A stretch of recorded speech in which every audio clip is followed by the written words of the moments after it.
ඔයාලා හැමදෙනාම සතුටෙන් සුවෙන් සැපෙන් ඉන්නවා ඇති කියලා මං හිතනවා. අපි ගමනක් ගියා. කතරගම. මේ අතරමඟදී දැක්ක ලස්සන තමයි මේ ඔයාලට දකින්න ලැබෙන්නේ. දෙපැත්තෙම අපිට ගොඩාක් හම්බුනේ කෙහෙල් කොටු. එක යායට එක දිගට අක්කර ගානක් පැතිරලා තියෙනවා. හරිම ලස්සනයි. වෙල්ලේ ආයවල් එතකොට පොල් වගාව මේ ඔක්කොම එකතු වෙනකොට හරිම ලස්සනයි. කොහොමද ඉතින් කොළපාට පරිසරයක් දකිනකොට ඇහැ වගේම හිතත් නිවෙනවනේ. ඉතින් මේ අතරමඟ නෙමෙයි ඊට වඩා ලස්සන දෙයක් තමයි ඔන්න දැන් ඉස්සරහට පෙන්වන්නේ. ඒ තමයි අපි නතර වෙලා හිටපු තැන. මේ හඳ පායලා තියෙන රැයක්. වැවට හඳ එළිය වැටිලා තියෙන්නේ මේ උදේ පාන්දර. ඔන්න බලන්නකෝ උදේ පාන්දරත් මෙතන කොච්චර ලස්සනද කියලා. තාම හඳ බෑලා නැහැ. අහස කොච්චර ලස්සනද. ඇත්තටම මම මේ වගේ ඉරි වැටිච්ච අහසක් පින්තූර වලින් වීඩියෝ වලින් දැකලා තිබ්බට මගේම ඇස් දෙකෙන් දැක්කේ පළවෙනි වතාවට.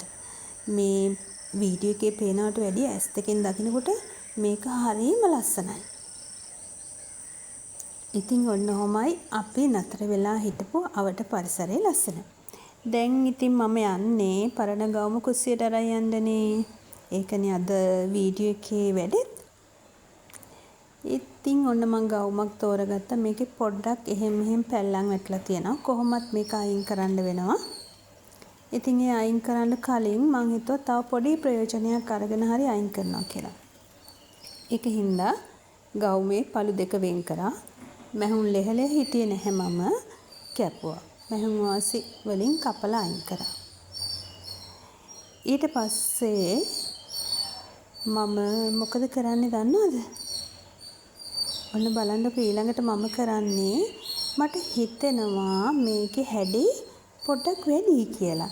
ඒ හැඩේ මම චුට්ටක් කපලා අයින් කරනවා.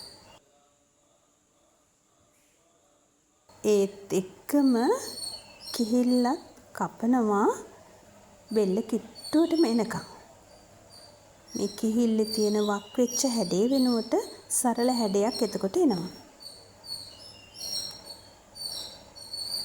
අර කැපුම් දාර ටික එකට හරියට තියා ගන්න ඕනේ. නැත්තම් එහෙම වුණොත් කැත වෙනවා. දැන් ඉස්සෙල්ලාම කිහිල්ල කපනවා බෙල්ලට කිට්ටු වෙන්න. හැබැයි මහන වෙලාවට මම තව චුට්ටක් බෙල්ලට කිට්ටු කරනවා මේ කැපුම. මේකට කිහිල්ලට මම අල්ලනවනේ පටියක්. ඒ පටිය අල්ලන වෙලාවට තමයි තවත් බෙල්ල පැත්තට කිට්ටු කරලා ඒ පටිය අල්ලන්නේ.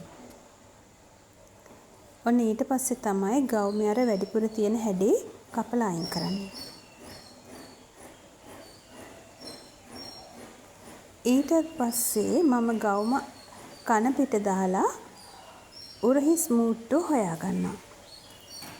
ඒ උරහිස් මූට්ටු හොයාගෙන ගවුමේ පළු දෙක වෙන් කරලා කපා ගන්නවා.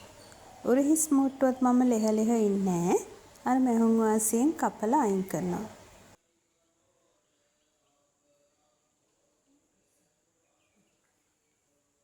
මේ පළු දෙකෙන් ඒප්‍රන් දෙකක් මහගන්න පුළුවන්.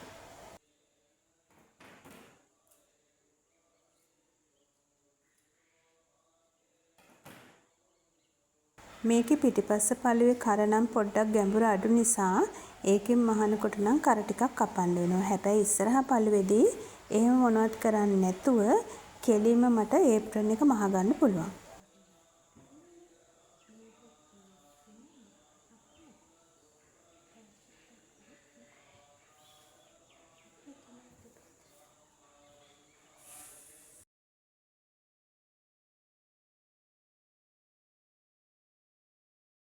ඊට පස්සේ මම ඉතින් මෙන්න මේ වගේ රිදිපටි ටිකක් ගත්තා. මේක ඉතින් අර මං කලින් කොට්ටුර මහලා ඉතුරු වෙච්ච එක. එතකොට මේ රෙද්දට ගොඩාක්ම ගැලපෙන්නේ නැති වුණත් මං ගාව තියෙන රෙදි මම මේ වැඩේට තෝරගත්තා. අලුතෙන් රෙදි මුකුත් මේ වෙනුවෙන් ගත්තේ නැහැ. ඊට පස්සේ ඉතින් තියෙන්නේ ඒප්‍රන් එකේ පටි ටික අල්ලගෙන ලස්සනට ඒක මහලා ඉවර කරගන්න. දැන් ඔන්න අර පටි පොඩි පොඩි කොටස්නේ තිබ්බේ. ඒක මම එක පටියක් විදිහට මෝට්ටු කරන එක තමයි මේ කරන්නේ. ඒප්‍රන් මහන වෙන විදිහවල් ඕන තරම් තියෙනවනේ හරියට මිමි අරගෙන ලස්සනට. ඉතින් ඒ විදිහ නෙමෙයි මේ මම මහන විදිහ මට ලේසි විදිහ. සමහර විට ඔයාට මේ වීඩියෝ එකේ ප්‍රයෝජනයක් වෙයි කියලා හිතලා තමයි මම දාන්නේ ඉතින්. ඔන්න දැන් මම අර පටිය මේ ඒප්‍රන් එකට ඒ කියන්නේ ගවුම් පළුවට අල්ලගන්න යන්නේ. එහෙම අල්ලනකොට මම පටන් ගන්නෙ වාටියෙන්නේ. වාටිය ගාවින් පොඩ්ඩක් රෙදි පටිය ගවුමට වඩා දිගින් වැඩිවට ගන්නවා. එහෙම ගන්න ඒ රෙදි පටිය ආපහු චුට්ටක් ගවුම පැත්තට නමලා මහන්න ඕනේ. ඉඳ නැත්තම් එතන මැහුම් පටන් ගන්න තැන කැත වෙනවනේ. ඒ විදිහටම කිහිල්ලේ යට කැපුම ළඟදී වැඩිපුර පටිය තියලා තමයි මම මහන්නේ. නැත්තම් මේ පටිය එහා පැත්තට නමලා මහනකොට ලස්සනට අපිට ගන්න බැරි වෙනවා. පොඩ්ඩක් රෙදි පටිය මදි වෙලා කැත වෙන්න බලනවා. ඒකින්ද දෙපැත්තෙම චුට්ට වැඩිපුර තියෙනවා. දැන් මේ විදිහට ගවුම දෙපැත්තටම ඒ කියන්නේ ඒප්‍රන් එකේ දෙපැත්තටම වමට දකුණට දෙපැත්තටම මේ රෙදි පටිය මම අල්ලනවා. ඊට පස්සේ මේක අනිත් පැත්තට නමලා පොඩි වාටියක් වගේ ඇතුළට නමලා මේ රෙදි පටිය ගවුමට තියලා ආපහු මැහුමක් ගහගන්නවා. මේක ඉතින් හරිය ලේසි වැඩක්. දැන් ඉතින් මේක සරල ගවුමක්නේ. තව ඉතින් මේකේ ඉනට රැලි දාලා එතකොට රේන්ද අල්ලලා එහෙම තිබ්බොත් තව ලස්සනට තියේ. ඔන්න අර වාටිය ගාවින් මම වැඩිපුර තිබ්බ කොටස ඇතුළට නැමුවා. නමලා මෙන්න මේ විදිහට පටිය මේ පැත්තට තියලා අල්ලලා මහනවා.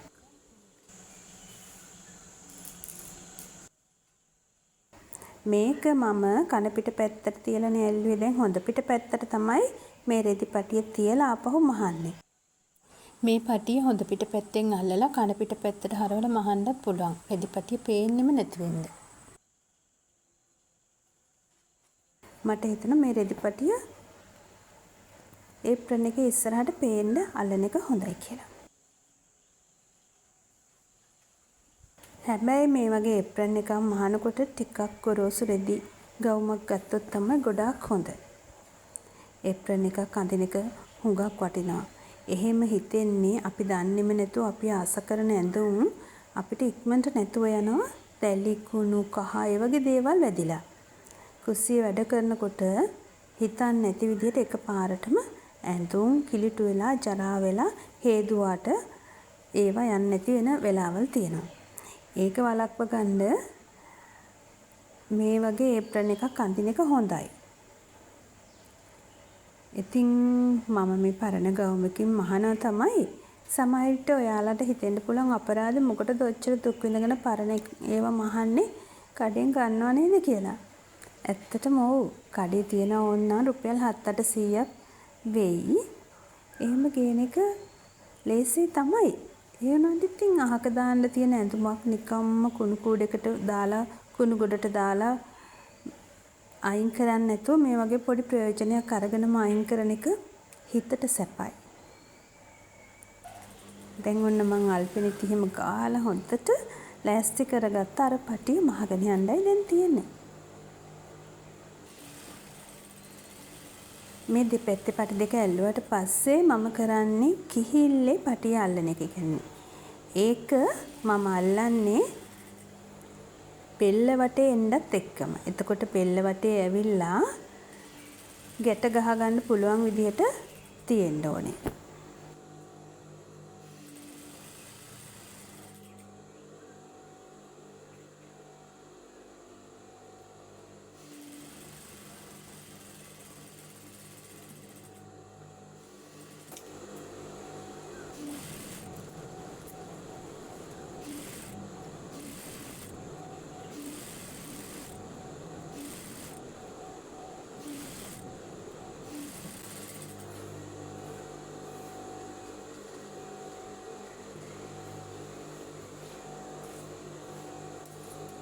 ඔන්න දැන් හරි වැඩේ.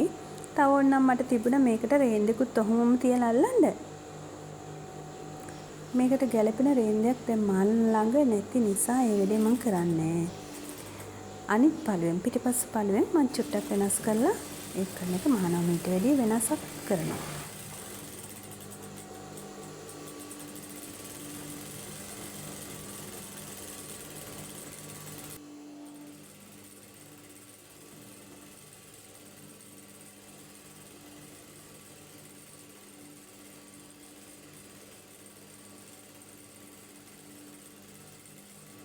කුස්සිය වැඩවලදීම විතරක් නෙමෙයි අපි ඔය මල් පැලවලට සාත්තු කරනකොට අපේ ලෝලු වගාවල් වලට සාත්තු කරනකොට එහෙමත් ඒප්‍රන් එකක් අඳින එක හොඳයි. ඔන්න දෙපැත්තේ පටි දෙක අල්ලගත්තා.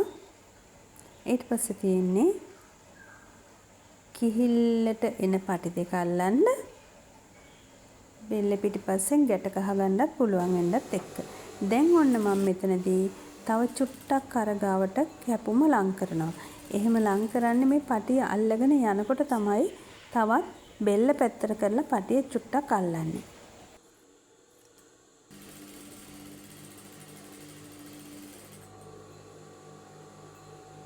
පටිය අල්ලලා තමයි බෙල්ලට ගොඩක් ලං කරලා කපන්නේ.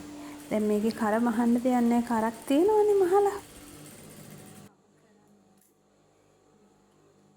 මේකත් අර විදිහටම අල්ලලා අනිත් පැත්තට හරවලා මහනවා.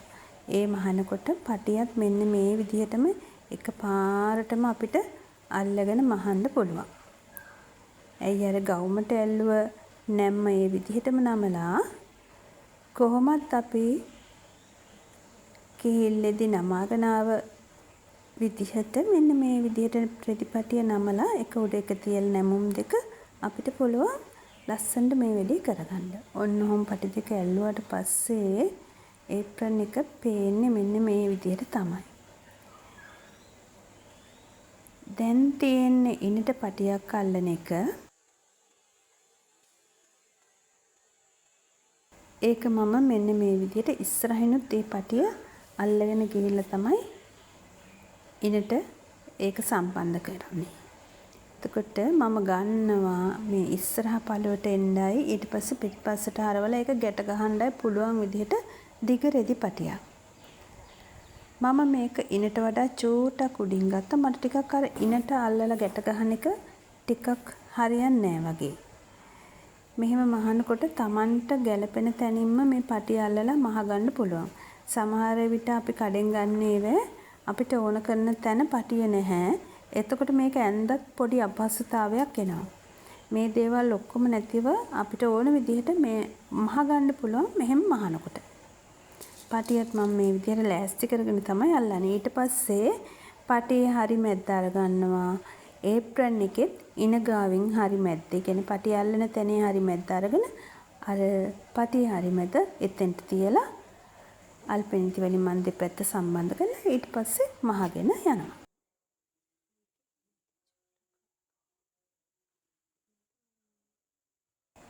ඒප්‍රන් එක මහන එක එච්චර අමාරු වැඩ නෙවෙයි. මම කලිනුත් ඒප්‍රන් මහන විදිය වීඩියෝ එකක් දාලා තියෙනවා. ඉතින් ඒ මහපු ඒප්‍රන් ඔක්කොම දැන් ඉවරයි. ඒකයි ඉතින් දැන් අලුතෙන් මහන්නේ. එහෙම තියලා එක අල්පනිති වලින් සම්බන්ධ කරනවා. එහෙම සම්බන්ධ කරලා පටිය අල්ලගෙන යන එකයි කරන්නේ. පටිය එක කෙලවරකින් පටන් ගත්තාම පටිය වටේම මහනකොට මේ පටිය ඒප්‍රන් එකට හොඳට හයියට අල්ලගන්න පුළුවන්.